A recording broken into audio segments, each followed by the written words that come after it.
Hoje a gente vai conversar um pouco sobre a política do pão e circo, sobre algumas coisas que podem prejudicar o seu propósito e sobre algumas, vamos colocar, limitações que podemos estar sendo, vamos dizer assim, doutrinados a ter. Quando eu tinha mais novo, quando era criança, basicamente, meu pai que me indicava e me dizia, né? Você vai cortar o cabelo de tal jeito com tal pessoa. E nisso eu seguia e obedecia. E quando eu cortava esse cabelo com um determinado barbeiro, e sempre fui aprendendo a seguir essa linha, esse crescimento, essa visão, esse objetivo. E nisso o que é que acontece? Eu tava crescendo esse barbeiro e tinha algumas coisas que eu não queria pra mim. Por exemplo, meu pai cortava meu cabelo, ele raspava literalmente meu cabelo. Era algo que ele tinha como crença, de que determinado meu cabelo, por não ser um cabelo de fibra lisa, era um cabelo ruim. E eu precisava ser cortado meu cabelo raspado praticamente. Basicamente deixava meu cabelo totalmente raspado. Então isso me deixava e acabava com a minha autoestima. Só que o que acontece? Eu fui crescendo, fui estudando, fui entendendo. E já eu vou faltar o ponto do cabelo. E vou deixar aberto esse ponto do cabelo. Continuando ao outro ponto, eu fui crescendo, fui estudando e ia conversando sempre com o barbeiro. E desde pequeno, eu sempre fui muito curioso e gostava de mergulhar sobre o estudo. Então eu comecei a estudar um pouco sobre teologia. Mergulhar e estudar e beber dessa fonte da teologia, dessa ciência, desse estudo de Deus. E quando eu estava estudando, eu começava a falar com ele. Até que em determinado dia, eu conversando com ele, ele me soltou uma fatídica frase. Eu até deixei anotada aqui.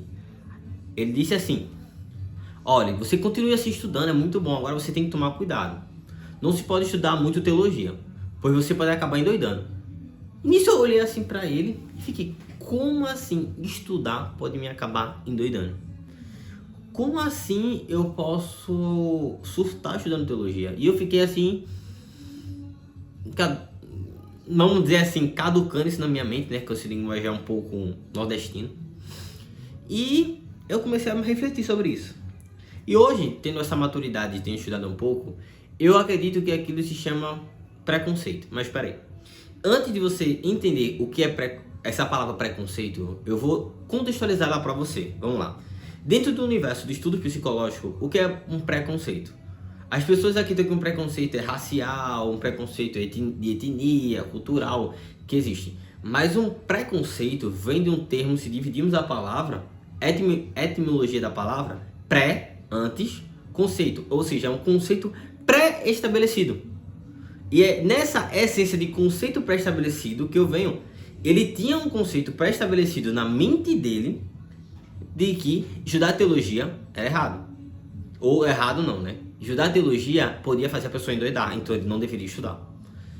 E meu pai, lembra do corte de cabelo? Meu pai tinha um conceito pré-estabelecido de que, por meu cabelo não ter uma determinada fibra capilar, era um cabelo ruim e que devia ser rapado na zero. Não devia se aparecer, devia ser rapado na zero. Ou seja, algumas questões estão baseadas muito intrínseca no como o indivíduo pensa sobre o mundo do que baseado numa realidade. E isso pode vir de várias fontes. Esses conceitos pré-estabelecidos ou crenças que moldam a nossa percepção de realidade podem vir de várias formas. Qual é a forma que eu citei aqui? Primeiro, uma percepção errada ou uma falta de conhecimento. Então vamos lá.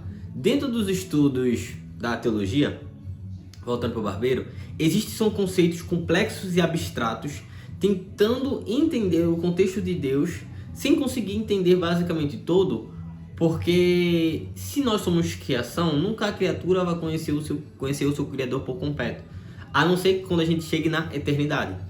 Nós somos cristãos, a gente sabe que só vai conhecer Deus na sua totalidade dentro da eternidade, porque nós estamos dentro de um plano tridimensional, que é um plano de matéria, tempo, espaço, matéria, nós estamos aqui, e Deus está acima disso.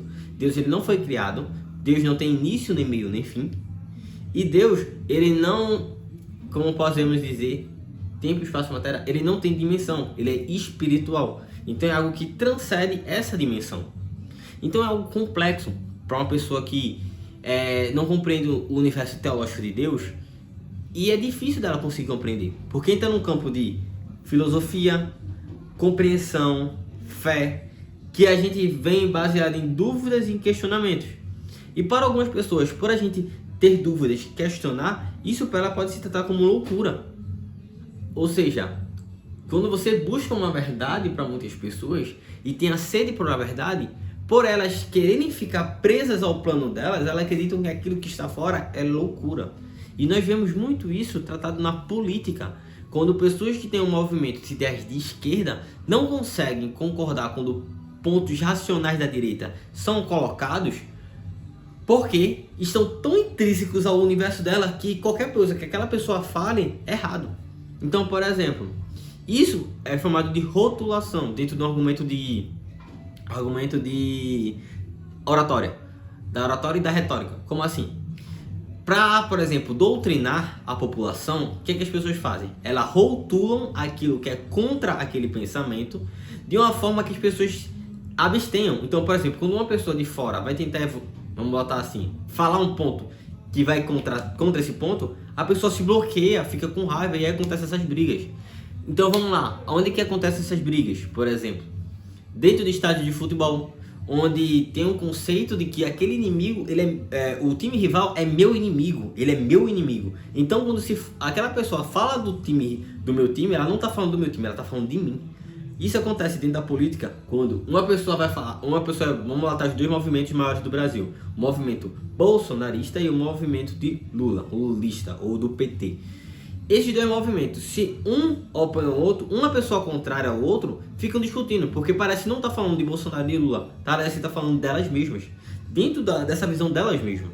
Então, isso é uma falta de percepção errada ou falta de conhecimento. Elas não querem um conhecimento, elas querem estar presas àquilo que ela acredita, e não baseado em uma verdade. Só que nisso, Pedro nos adverte na sua carta que a gente tem que saber defender a nossa fé. E deve saber defender a nossa fé racionalmente. Não é porque eu tive experiências com Deus que aquela outra pessoa, baseada nas minhas experiências, ela tem que acreditar. Não. A gente tem que explicar a nossa fé e defender a nossa fé baseada na Bíblia e na racionalidade. Porque se Cristo não ressuscitou, de acordo com Paulo, a nossa fé é vã. Então, se alguém prova que Cristo não ressuscitou, a nossa fé é vã, não tem fé. Mas exatamente porque a gente consegue comprovar que Cristo ressuscitou, que a nossa fé ela é uma fé boa, ela é uma fé que a gente pode dizer da melhor maneira, fé da verdade, porque Cristo é a verdade. Então, aquele homem, ele se bloqueou baseado em pessoas que conseguiram fazer essa implementação nele. Então aí que entra, eles têm uma percepção errada e uma falta de conhecimento da realidade do mundo todo. Por exemplo, meu pai acreditava nisso e o meu barbeiro acreditava, meu pai acreditava nesse cabelo, nesse corte que era feio, essas coisas, porque isso veio muito da mentalidade dos europeus, dizendo que os cabelos dos afros eram cabelo ruim. Só que não existe cabelo bom ou ruim, isso não existe. São tipos de cabelos diferentes e cortes de tipos de cabelos diferentes. O que você acha bom ou ruim é subjetivo para cada indivíduo. E aí que entra no detalhe, da subjetividade. Ou seja, e isso são coisas que foram implantadas. Por quem? Pelos seus ensinadores. E entra o segundo ponto. Os seus ensinadores, pais, professores, orientadores, pessoas que dão instrução, figuras de autoridade, que carregam a mesma crença e influenciam diretamente essas pessoas com seus pensamentos. E aí que vem uma coisa que é complexa, porque muitos pais vão passando de geração em geração esse pensamento e acaba se enraizando naquela pessoa desde pequena e ela nem sabe por que teve aquele pensamento, mas aquilo foi colocado e enraizado nela. E eu estou falando disso de pensamentos ruins, de coisas ruins, de acreditar que uma realidade é ruim, de perversidade, de coisas ruins, por exemplo, de pensamentos ditatoriais, vamos falar da Alemanha nazista, ou do comunismo em si, quando ele é aplicado, que vai se passando de geração em geração, esse pensamento destrutivo, que as pessoas acabam agindo de forma de destruir uma outra pessoa e afligir a necessidade dela, de impor a sua verdade em cima da outra pessoa. Certo, Danilo? Mas a gente, como uma religião, quando vai tentar evangelizar, a gente não está impondo a nossa verdade de que Cristo é outra pessoa? Não, a gente está trazendo essa pessoa para explicar a verdade. E conhecereis a verdade e a verdade vos libertará. A gente está aconselhando a pessoa e mostrando a realidade da vida como ela é. Não, a pessoa pode dizer, um ateu, existem dois tipos de ateu. Um ateu que ele se frustrou com Deus e um ateu que ele tenta beber da fonte da ciência. Só que o que acontece? Se você pesquisar e entrar dentro do campo realmente científico, quem desenvolveu a ciência foi dos próprios cristãos dentro da sua história. Principalmente as universidades de Harvard, de Oxford, todas essas universidades são desenvolvidas pelos cristãos. Mas principalmente no ramo científico, por exemplo, o Big Bang e a teoria do Big Bang foi desenvolvida por um padre. Que o universo está em expansão e partiu de um ponto original. E aí a gente entra em Gênesis. No princípio criou Deus os céus e a terra. E Deus disse, haja luz e houve luz. Puf, e o universo se cria. Então Deus deu a ordem e o universo se formou. Foi necessário dessa forma. Ou seja, se você bebe da fonte da ciência, você consegue compreender que tudo aponta para Deus. Deus, como a gente pode dizer, deixou a sua digital em todo o universo. Um universo tripartidário. Tempo, matéria e espaço. Deus é um Deus trino. O DNA, 3. A célula é dividida em 3 partes. Então, a gente consegue compreender que Deus ele consegue influenciar e ele deixou, porque a natureza proclama a glória de Deus. Ou seja, a gente está falando de uma verdade, mas existem pessoas que proclamam outras verdades que tentam, vamos colocar dessa forma, abrindo entre parênteses, colocar a verdade delas acima das outras, simplesmente porque é algo egocêntrico dela. É algo que ela quer influenciar outras pessoas. E aí que tá. Essas crenças que eu tô falando são crenças que não são baseadas em fatos reais. São crenças que estão baseadas em simplesmente pensamentos egoístas de pessoas. É nesse ponto que eu tô falando. Porque muitas pessoas, por exemplo, criam religiões aí que levaram muitas pessoas à morte. Por exemplo, existe um caso nos Estados Unidos que mais de 600 pessoas morreram por causa de que ele envenenou todo mundo e se matou. E isso foi caso que ele quis influenciar essas pessoas e implantou nelas crenças. E elas viam como ele como uma figura de autoridade e ele influenciou e matou as pessoas. E a gente deve ter cuidado com a manipulação das pessoas. E o terceiro ponto, uma influência da mídia jornalística e a cultura. Por exemplo, a gente tem essa visão porque hoje na mídia simplesmente é retratado a gente como todo mundo que é cristão e tem uma conservação daquilo que é bom é chamado de louco ou de extremista. E essa é uma manipulação de informações. Por exemplo, eles colocam na headline, que é a manchete, título da manchete sensacionalista para descredibilizar ou desqualificar as nossas ideias, dizendo que a ideia dele é sobre a gente, fazendo uma divisão rachadura dentro da sociedade. E essa é uma estratégia que a gente pode ser discutida baseada em Schopenhauer.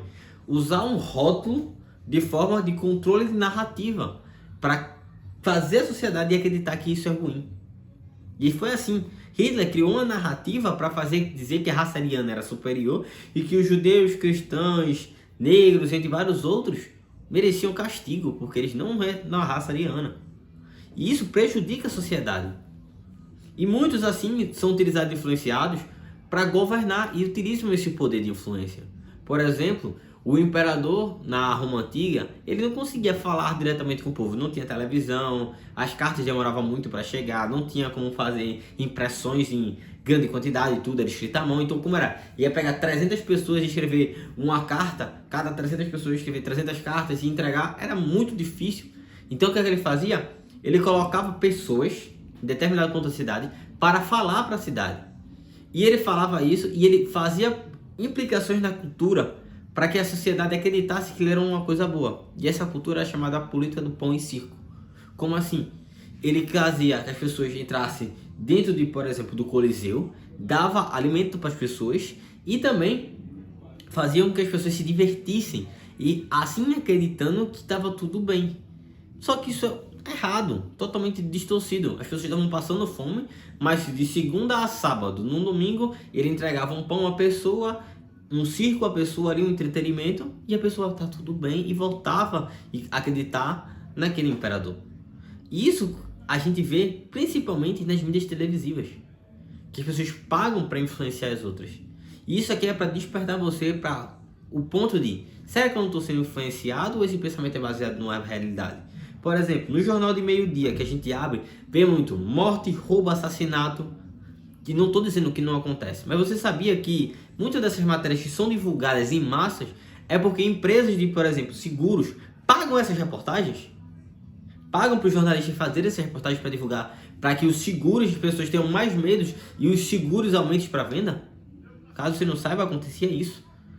Por exemplo, uma estratégia de marketing que foi muito utilizada pela Nestlé era que o leite ninho e que o leite de fórmula era melhor que o leite materno. Isso foi implantado na África para aumentar as vendas. E faziam com que muitas mães entregassem o leite materno, em vez de dar o leite materno, davam o leite de fórmula. Só que isso prejudicou muitas crianças, porque nenhum alimento é melhor para um bebê do que o próprio leite materno. Isso é comprovado cientificamente. Só entra no caso quando a mãe não tem leite, que são casos aí de exceto, mas existem bancos de leites que possam doar leite para aquela mãe. E enfim, mas eu estou falando aí sobre a implementação de um marketing que foi colocado. Vocês sabem que na Alemanha nazista, ela não simplesmente Hitler ascendeu a Alemanha e virou nazista de uma hora para outra, não. Ele foi implantando através de propagandas, através de Goebbels. E Goebbels disse, para ele implantar uma ideia na sociedade, é que nem um soro de veneno. Você quando vai tomar soro, você lembra que o soro vai implantado gota a gota. Porque se aumentar muito, o que acontece? Sobrecarrega. Como eu posso dizer, sobrecarregar de uma vez o seu sangue. O seu sangue ele não consegue processar aquilo muito rápido. E a mesma coisa na nossa mente. Então ele começa a plantar o veneno na pessoa, pouco a pouco, gota por gota essa ideia. E vai implantando em você gota por gota até que todo o seu sistema seja corrompido. Ou seja, você deixa completamente envenenado. Você nem percebeu que o veneno estava ali, mas o veneno entrou em você e você acabou sendo contaminado. E é assim que foi implantada a ideia do nazismo na Alemanha. Uma gotinha ali, uma propagandazinha ali, uma mudança ali, e foi implantado, até que a sociedade como um todo se tornou a Alemanha nazista. Onde não foi só Hitler que matou pessoas e judeus. Os alemães fizeram isso. Jovens fizeram isso, davam sua vida. Você pode olhar aí, estados lotados, jovens, basicamente indo a delírios com Hitler falando e pregando as suas ideias e as suas manifestações.